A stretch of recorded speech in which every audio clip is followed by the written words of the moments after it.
दोस्तों एक 36 साल की महिला अपने प्रेमी को भाई जैसे रिश्ता बताकर घर बुलाती है और जब घर पे कोई नहीं होता था तो उसके साथ वो संबंध बनाया करती थी, उससे अपना हवस मिटाया करती थी। लेकिन एक दिन उसकी एक जवान बेटी होती है जो स्कूल से किसी कारणवश जल्दी घर पे आ जाती है और जब घर पे आती है तो अपने माँ को, जिसे वो मामा बुलाती थी, उसके साथ नग्न अवस्था में ये सारी चीजें करते हुए देख लेती है। पहले तो उसे थोड़ा सा अजीब लगता है, लेकिन थोड़ी देर बाद जब इस दृश्य को देखती है तो कहीं ना कहीं उसे भी अच्छा लगने लगता है, इसका वो आनंद उठाने लगती है। क्योंकि दोस्तों लड़की भी जवान हो चुकी थी और फिर यहीं से एक ऐसी कहानी की शुरुआत होती है जिसमें एक भयानक कत्ल हो जाता है। और वाकई में दोस्तों जब आप भी इस पूरे घटना को सुनेंगे तो कहीं ना कहीं सोचने पे मजबूर हो जाएंगे कि कभी कभी शिकारी शिकार करने तो जाता है लेकिन उसे ये नहीं पता होता है कि इसमें शिकार वो खुद बन जाएगा। नमस्कार, प्रणाम, मैं सर्वेश राज। कहानी शुरू करूं इससे पहले आपसे एक छोटी सी गुजारिश है, आप प्लीज वीडियो को लाइक कर दीजिए, साथ ही साथ चैनल को भी सब्सक्राइब कर लीजिए ताकि मेरा हौसला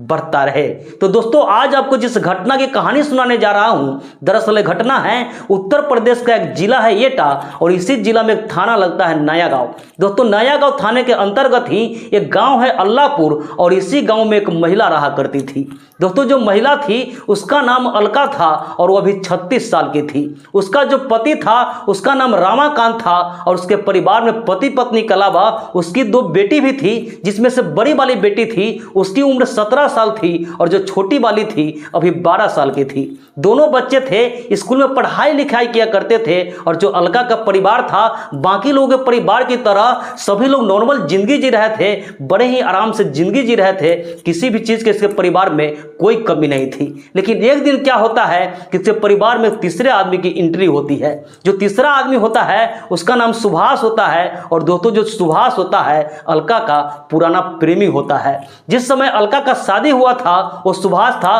किसी महिला से दुष्कर्म के आरोप में जेल में था और 15 साल बाद दोस्तों जब वो जेल से रिहा होता है तो अलका की उसे याद आती है। वो अलका को ढूंढने लगता है तो उसे पता चलता है कि अलका की शादी हो चुकी है और उसका 2 बच्चे भी है। अब जो सुभाष होता है किसी तरीके से अलका के बारे में सब कुछ पता करके अलका के ससुराल पहुंच जाती है और जब अलका उससे मिलती है तो अलका भी उसे देखकर बहुत ज्यादा खुश हो जाती है, क्योंकि अलका भी कहीं ना कहीं सुभाष से शादी से पहले बहुत ज्यादा प्यार करती थी। अब जो अलका होती है सुभाष को अपने घर पे सीधा वो एंट्री करवाती है, अपने पति से मिलाती है, अपने बच्चे से मिलाती है, अपने बच्चे को कहती है कि ये तुम्हारे मामा हैं और उसका जो पति होता है उससे कहती है कि मेरे स्कूल का फ्रेंड है, मुझे इससे बहुत लगाव हुआ करता था, मैं इसे अपना भाई मानती थी। उसका जो पति होता है रामाकांत वो भी सोचता है कि हो सकता है कभी कभी स्कूल में भी कोई भाई बन जाता है, उससे बहुत ज्यादा लगाव हो जाता है तो इसका कहीं उससे बहुत ज्यादा लगाव होगा,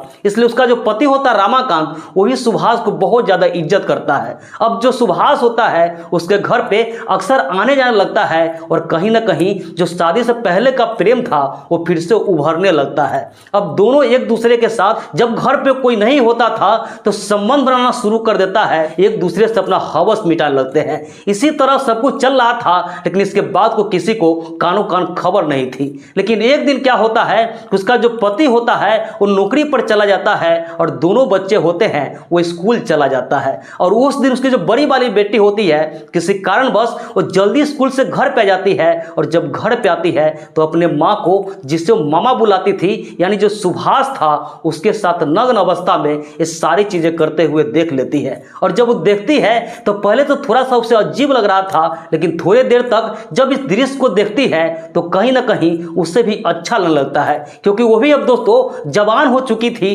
तो उसके भी बहुत सारी इच्छाएं उभरने लगती है और इसका वो इंजॉय करने लगती है। अब तो रोज का हो जाता है, जब भी उस लड़की को मौका मिलता था तो अपने माँ को उसका जो प्रेमी होता था उसके साथ सारी चीजें करते हुए देख लेती थी। लेकिन धीरे धीरे अब जो लड़की होती है उसको भी ये सारी चीजें करने का इच्छा होने लगती है। अब वो सोचती है कि किसी के साथ कुछ ऐसा किया जाए। फिर उसके गांव का ही 2-3 लड़का होता है जिससे वो बातचीत करती थी, उससे सारी चीजें बताती है। वो कहती है कि मेरी माँ है सुभाष के साथ ऐसे ऐसे करती है, मैं उसे देखती हूँ तो मुझे बहुत अच्छा लगता है और मैं चाहती हूँ कि मैं भी किसी के साथ ऐसा करूँ। जब इस चीज को लड़का सुनता है तो कहीं ना कहीं इसका वो फायदा उठाता है और इसका वो फायदा उठाकर इस लड़की के घर पे आने लगता है और इस लड़की के साथ वो भी वो सारी चीजें करने लगता है जो उसके माँ के साथ सुभाष की किया करता था। अब ये लड़की भी इसका एंजॉय लेने लगती है। एक ही घर में माँ किसी और मर्द को बुलाती थी और बेटी किसी और लड़का को बुलाती थी। दोनों अपने अपने कमरे में इस चीज का मजा ले रही होती है। लेकिन एक दिन क्या होता है कि रात के लगभग 12 से 1 बजे के आसपास जो अलका होती है उसकी नींद खुल जाती है और जब अपने कमरे से बाहर निकलती है तो उसकी जो बेटी होती है उसके कमरे से अजीब सी आवाजें आ रही थी। अपने बेटी के कमरे की तरफ बढ़ती है और जब झांक कर देखती है तो उसकी आंखें फटी की फटी रह जाती है। उसकी जो बेटी होती है दोनों लड़का के साथ बारी बारी से संबंध बना रही होती है और इसके बाद दोस्तों उसकी जो माँ होती है उसे गुस्सा तो बहुत आता है लेकिन चुपचाप वो कुछ बोलती नहीं है, अपने कमरे में सो जाती है। लेकिन जब सुबह होती है तो उसकी जो बेटी होती है अपनी बेटी से कहती है कि रात को जो तुम उस लड़के के साथ कर रही थी मैंने सारी चीजों को देख ली हूं, अब दोबारा तुम ऐसी हरकत की तो मैं सारी चीजें तुम्हारे पिताजी को बता दूंगी। इस पर वो लड़की कहती है जो काम तुम रात को मुझे करते हुए देखी हो वही काम मैंने भी आपको सुभाष अंकल के साथ करते हुए देखी हूं। अब जब इस बात को लड़की की मां सुनती है तो भी एकदम से उसकी बोलती बंद हो जाती है, उसकी आवाज रुक जाती है। लेकिन वो मां थी तो उसे बहुत गुस्सा आता है और गुस्सा कंट्रोल नहीं करके अपनी बेटी को समझाती नहीं है बल्कि सीधा उसका जो पिताजी होते हैं उसे सारी चीजें बता देती है। अब जो उसका पिताजी कांत होता है और अलका होती है अपने बेटी को लेकर थाने चले जाती है और थाने में जाकर के वो दोनों लड़का होता है उसके खिलाफ रेप का मुकदमा दर्ज करवाते हैं। अब जो पुलिस वाले होते हैं इस लड़की से बयान लेते हैं लेकिन दोस्तों लड़की भी होती है उसका पापा मम्मी बहुत ज्यादा डरा धमका दिया था तो लड़की भी उस दोनों लड़का के खिलाफ बयान दे देती है। अब जो पुलिस वाले होते हैं उस दोनों लड़का को गिरफ्तार करते हैं और उसे सलाखों के पीछे भेज देते हैं। और इसके बाद दोस्तों लड़की होती है फिर अपने माँ को कहती है कि जो तुम मेरे साथ की हो उस लड़के के साथ की हो ठीक नहीं की हो, इसका अंजाम बहुत बुरा होगा। अब कहीं ना कहीं जो लड़की होती है हमेशा अपने माँ को टॉर्चर करने लगती है, उसे ब्लैकमेल करने लगती है। अब जब उसकी माँ अलका होती है वो बहुत ज्यादा अपने बेटी के ब्लैकमेल से परेशान हो जाती है तो अपने बेटी को अपने मायके भेज देती है और जब मायके जाती है तो वहां फिर से फ्री हो जाती है और फ्री होकर उसके पास में ही एक दूसरा लड़का होता है उससे बातचीत करने लगती है और उसके साथ भी वही हरकत करना शुरू कर देती है जो गांव में उस दोनों लड़के के साथ करती थी। अब कहीं ना कहीं वहां भी वो पकड़ी जाती है और उसके जो मामा होते हैं उसके नाना होते हैं नानी होते हैं ये लोग फिर से अलका को फोन करते हैं और कहते हैं कि तुम्हारी बेटी का चाल चलन ठीक नहीं है, तुम अपने बेटी को यहाँ से अपने घर ले जाओ। और फिर जो अलका होती है अपने बेटी को अपने घर पे बुला लेती है और अपने बेटी को समझाती है कि तुम ऐसा क्यों कर रही हो। तो उसकी जो बेटी होती है कहती है कि माँ आप भी तो सुभाष अंकल के साथ ऐसा रोज करती हो, आप ऐसा क्यों कर रही हो। और फिर दोनों के बीच में बहस होती है और बहस होने के बाद माँ कहती है ठीक है आज के बाद न मैं ऐसा करूंगी न तुम ऐसा करना। और दोनों के बीच दोस्तों एक समझौता होती है और इसके बाद दोस्तों कुछ दिन तो ठीक ठाक चलता है लेकिन फिर से उसकी बेटी होती है उसे किसी लड़का के साथ बाइक से जाते हुए देख लेती है। अलका जब आंखों से अपने बेटी को दूसरे लड़का के साथ बाइक से जाते हुए देखती है तो समझ जाती है कि लड़की अब हाथ से निकल गई है, अब मेरे हाथ में नहीं है। और ये सोचती है कहीं ऐसा ना हो ये मुझे बदनाम कर दे, हम लोग को इज्जत को डुबा दे, मेरी नाक कटवा दे। और फिर उसका जो प्रेमी होता है सुभाष उससे मिलती है, उससे बातचीत करती है और उसे कहती है कि लड़की मेरे हाथ से निकल चुकी है, ये अलग अलग लड़कों के साथ घूमा करती है, एक काम करो इसे तुम रास्ते से हटा दो नहीं तो कहीं ना कहीं मेरे खानदान की इज्जत को मिट्टी में मिला देगी, हम लोग को पूरे तरीके से बदनाम कर देगी, हमें कहीं भी मुंह दिखाने के लायक नहीं छोड़ेगी। तुम अगर मेरी बेटी को रास्ते से हटा देते हो तो इसके बदले में तुझे 50,000 रुपए दूंगी। अब जो सुभाष होता है वो पहले से भी जेल से आ चुका था, उसका बैकग्राउंड भी क्रिमिनल जैसा था तो ये सारी चीजें करने के लिए तैयार हो जाता है। और इसके बाद वो एक प्लान करता है और प्लान के मुताबिक जिस दिन इस लड़की को कोर्ट में तारीख पे जाना होता है, जो दोनों लड़का था जो रेप के मुकदमा में जेल खट रहा था उसी की तारीख गुजारनी होती है।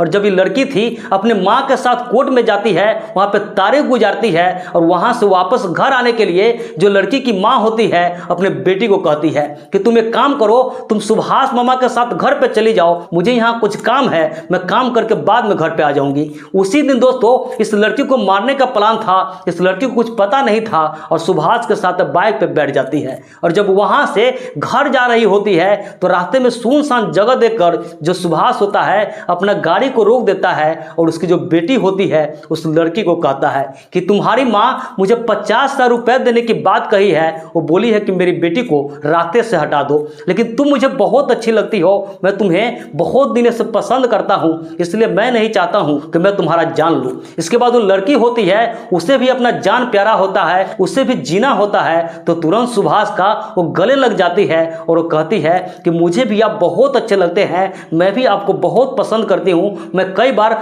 माँ के साथ आपको सारी चीज़ें करते हुए देखी हूँ और जब भी मैं देखती थी मेरा भी मन करता था कि मैं आपके साथ वो सब करूँ। मुझे भी आपके साथ वो सारी चीज़ें करने का मन करता है, मैं भी आपसे बहुत प्यार करती हूँ। अब जैसे ही इस बात को सुभाष सुनता है, उस लड़की को लेकर एक झाड़ी में जाता है, उसके साथ संबंध बनाता है और जब दोनों चरम सुख की स्थिति में होते हैं, फिर वो लड़की कहती है आपके लाइफ में 50,000 रुपए से क्या होगा, आप डिसाइड कर लीजिए कि आपको लाइफ में 50,000 रुपए चाहिए या मैं चाहिए। इसके बाद दोस्तों जो सुभाष होता है वह अधेड़ उम्र का व्यक्ति होता है और जब इतनी खूबसूरत लड़की, इतनी कम उम्र की लड़की इस तरीके के बात कहती है तो उसे बदलना तो तय था। वो कहता है ठीक है कि तुम बताओ क्या चाहती हो। फिर ये लड़की कहती है कि जो काम तुम माँ के लिए मेरे साथ करना चाहते हो वही काम तुम मेरे लिए मेरे माँ के साथ करो। तुम मेरे माँ को रास्ते से हटा दो, इसके बाद मैं हमेशा के लिए तुम्हारी हो जाऊंगी। अब जब इस बात को सुभाष सुनता है तो कहता है ठीक है, लेकिन फिलहाल तुम्हारे माँ से मुझे 50,000 रुपए लेना है और वो बोली है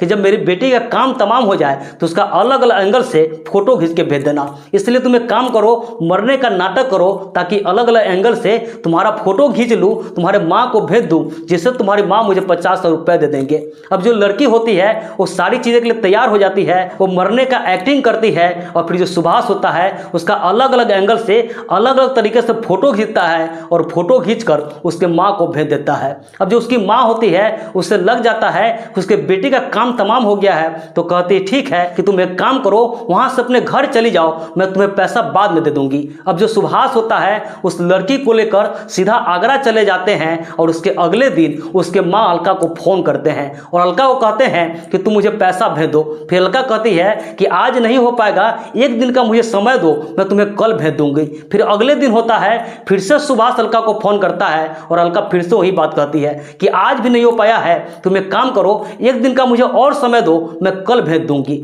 और फिर जब कल होता है, फिर सुभाष जब पैसा के लिए फोन करता है तो फिर से वही बात कहती है कि माफ करना, आज भी नहीं हो पाया है कि तुम 1-2 दिन का समय दो, मैं 2 दिन बाद तुम्हें भेज दूंगी। अब जब इस बात को सुभाष सुनता है तो उसे बहुत ज्यादा गुस्सा आ जाता है और गुस्से में वो कहता है कि मुझे पता था कि तुम मुझे पैसा नहीं दोगी, इसीलिए मैंने तुम्हारी बेटी को मारा नहीं हूं, बल्कि तुम्हारी बेटी अभी भी जिंदा है और मैं उससे लेकर आगरा आ गया हूं। अगर तुम चाहती हो कि ना तुम फंसो ना मैं फंसूं तो चुपचाप तुम आगरा आ जाओ और आगरा आकर हम लोग यहाँ मेला भी घूम लेंगे और फिर अपने बेटी को लेकर घर चले जाना। इस पर जो अलका होती है वो सीधा आगरा जाती है और आगरा में जाकर अपने बेटी से मिलती है, सुभाष से मिलती है, तीनों मेला वगैरह घूमते हैं और वहां से फिर एटा के लिए रवाना हो जाते हैं। और एटा आते आते दोस्तों काफी रात हो जाती है, वहां लोग गाड़ी से उतरते हैं और गाड़ी से उतरने के बाद तीनों पैदल ही घर तरफ बढ़ने लगते हैं। और फिर रास्ते में सुनसान इलाका देखकर उसकी जो माँ अलका होती है फिर से सुभाष से कहती है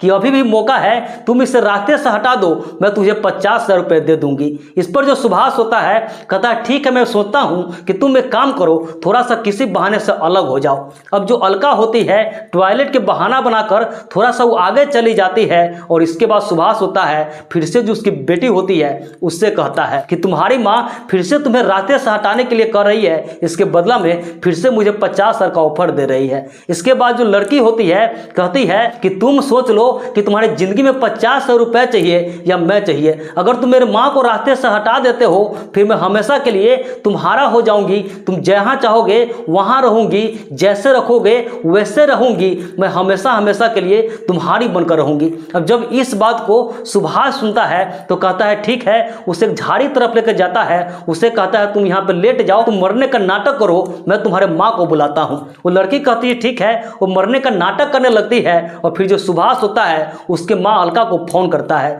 और अलका को कहता है कि तुम्हारी बेटी का काम तमाम हो चुका है, तुम्हें यकीन नहीं होता है तो तुम आकर देख लो। अलका होती है वो पहले भी धोखा खा चुकी थी, इसलिए फिर से वापस आती है ताकि ये कंफर्म हो जाए कि मेरी बेटी का काम तमाम हुआ है या नहीं। और जब वापस वो आती है और लड़की के पास जाती है तो जो लड़की होती है उसका पैर पकड़ लेती है और जो सुभाष होता है वहां अलका को दबोच लेता है और दबोच कर उसे जमीन पे पटक देता है और दोनों मिल करके अलका का गला घोंट कर उसे हमेशा के लिए इस दुनिया से विदा कर देते हैं। और जब उसकी बेटी को और सुभाष को लग जाता है कि इस दुनिया से जा चुकी है। इसके बाद वहां पे कुछ पत्थर वगैरह होता है, भारी चीज होता है, उसे इसके सर पे मार मार के, इसका आंखों पर मार मार के पूरे चेहरा को बिगाड़ देता है ताकि कल पहचाना नहीं जाए कि किसका बॉडी है। और इसके बाद दोनों वहां से फरार हो जाते हैं। उसकी बेटी अपने घर पर चली जाती है और जो सुभाष होता है वो अपने यहाँ चला जाता है। लेकिन उसके अगले दिन जब कुछ लोग खेत में शौच के लिए जाते हैं तो देखते हैं कि वहां पे कुत्ता बहुत ज्यादा बोल रहे हैं और किसी चीज को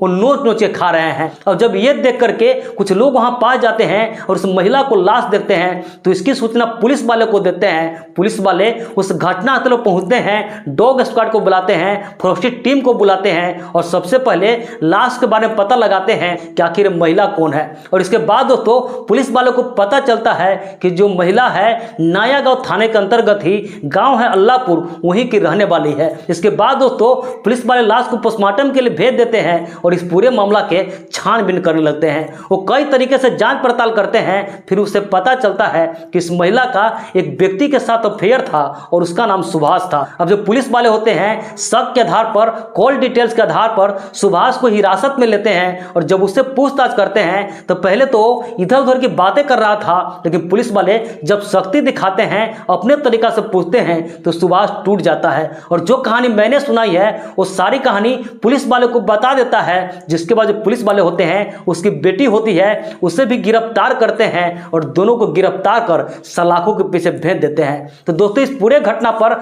आपकी क्या राय है, आप क्या कहना चाहेंगे, कमेंट करके जरूर बताइएगा। बाकी इस पूरे घटना को सुनाने का उद्देश्य किसी की भावना को आहत करना नहीं था, किसी का भी दिल दुखाना नहीं था, बस समाज में ऐसी घटनाओं से केवल आपको जागरूक करना था, सतर्क करना था। तो मिलते हैं ऐसी किसी नेक्स्ट वीडियो में, जब तक के लिए जय हिंद, वंदे मातरम।